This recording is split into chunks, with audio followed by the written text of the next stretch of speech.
Hurmatli obunachilar, bugun 18-mart sizlarga navbatdagi 2017-yilda ishlab chiqarilgan Nexia 3 mashinamiz mexanik korobka bo'ladi. Holati zo'r. Shunda turib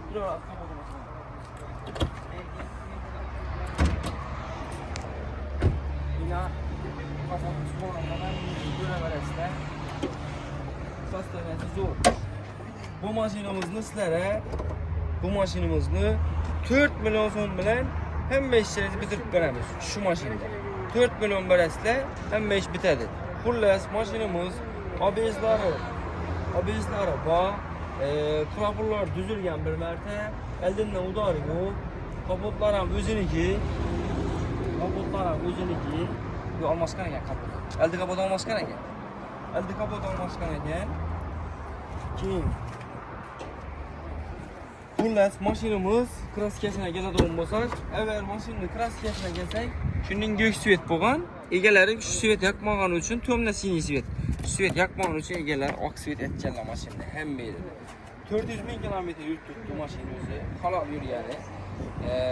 Metan gazlari bor aytganimizning orqa taraflaridan yuraveringlar. Mashinamizni agar kredit emas, naqd pul xarid qilaman desangizlar,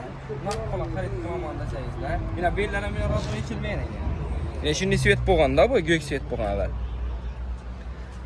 Bu mashinamizni naqd pul xarid qilaman desangizlar, estinglar 63 milyon so'm takalgan bahası 63 milyon so'm beramiz.